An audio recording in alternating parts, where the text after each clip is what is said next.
Hi guys, in this video I want to walk you through my technique for painting black armour.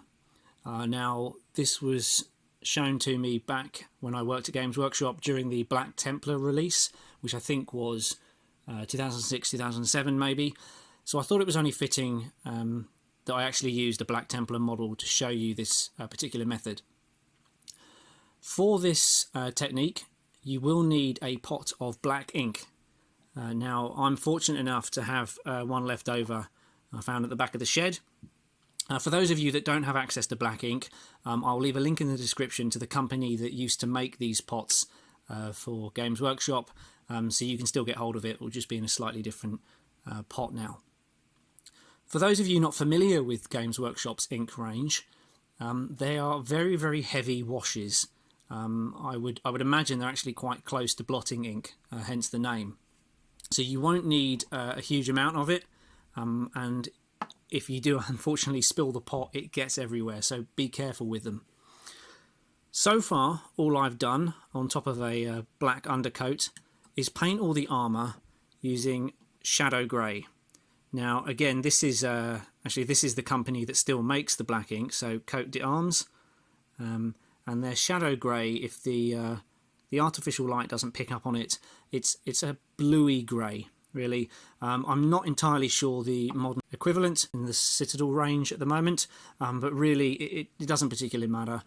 So long as you've got a bluey grey sort of paint, the technique will work. So yeah, once we've coated the armour in shadow grey or nearest equivalent, we're going to paint the panels using the black ink. So I'm going to quickly open the pot. Now, as I said, this is quite a heavy ink, a heavy wash. So I'm going to make sure that we water this down a tad. So you can see just how thick it is there on top of the white. So I'm just going to mix a little bit of water into it and paint directly over the shadow grey areas. So you can see, hopefully there, that enough of the shadow grey is still shining through. It'll become clearer once the wash dries. So yeah, that's the first stage.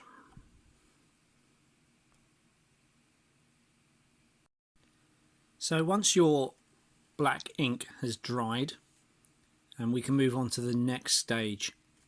So as I focus in there, you can still see that there's quite a shine to the model. These inks do dry with a slight satin finish, but hopefully you can tell that it's not completely black. You can still see that some of the shadow grey is shining through that wash. So the next stage is getting the shadow grey back out again. And depending on how many models you've got to paint, this is the bit that gets pretty tedious pretty quickly. So what we're going to do is we're going to edge every single panel. Now ordinarily I don't have a camera right in front of my face, so it's a little bit easier. But we're going to go round every single armour panel.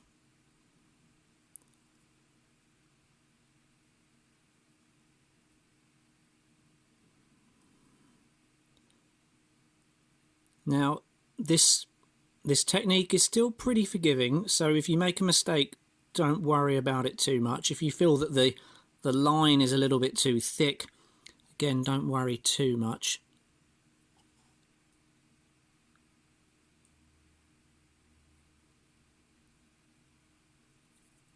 Yeah, it does take a while doing all of this. Part of the reason why the model I've picked has got a cloak, so you know most of his armour is hidden. But you can see there, you get the idea that I've gone round every single panel. Now I will do the rest of this off camera, but I'll I'll show you the next stage at the same time on this right leg.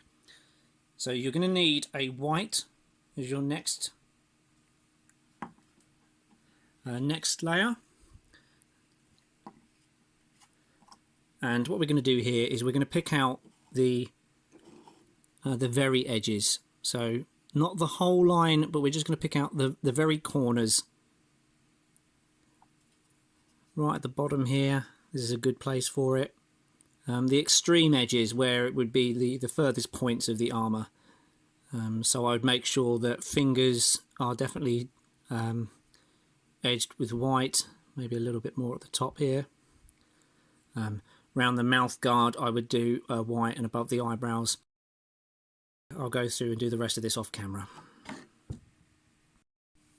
So once you've finished edging all of the armour panels with shadow grey and picking out the extreme edges with a white, you'll get a finish that looks a little bit like this. You can see the very edges of all the panels have got shadow grey, and those extreme edges are white. For circular objects I normally do a little bit of a crescent moon shape. So yeah, it's quite extreme at the moment. So that's where the second layer of black ink comes in. So much like the first layer, we want to water this down just a tad because it is quite thick.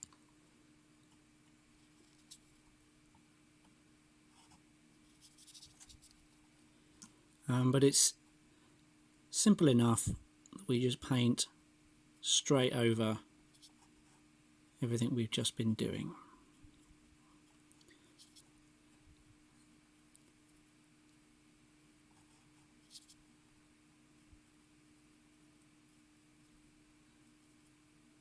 Just like that. So, in the interest of not boring you all, I'll skip to the stage where it's all done. So once the black ink has dried, the armour is pretty much finished. Now obviously you can tell there's still quite a shine to it. The inks, Games Workshop's old inks, always dry quite shiny. It's up to you whether you want to finish here. Obviously black armour I would imagine is normally sort of polished up in these sort of scenarios, so it might be a nice contrast with the matte of the cloaks and weaponry, so you might want to leave it as it is. One of the other reasons I say to water these inks down is you can always add another layer if you feel that too much of the highlight is still showing through.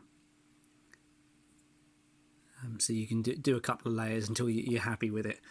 Whereas if you just did one thick layer of ink and you blotted it all back to black, then you're going to have to start the process all over again. What I'm going to show you is a way of matting this off a little bit. Now, there's a couple of ways you can do this. If you've got a matte varnish, then obviously that will do the trick. Alternatively, you can use one of the Lahmian mediums. Now this is a clear, what's left of this is a clear paint mixer, but it will dry with more of a matte finish. So just to show you the difference between the gloss version of this armour and a matte version of this armour, I'm going to do this next layer for you. So nothing technical here, we'll just paint it on, making sure we have total coverage. So once the Lahmian medium has dried, a lot of the shine has been taken off the black armour, but enough of the previous layers of shadow grey and white scar still remain. So you can see on his right shin guard there, the edges are still just about highlighted. Again, you can see on his fingers and around the helmet, enough of those layers still remain.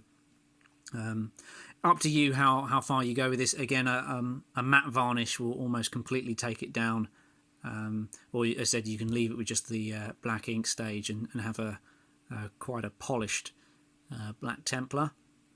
Obviously I've painted the white shoulder guards and the red lens just for effect there.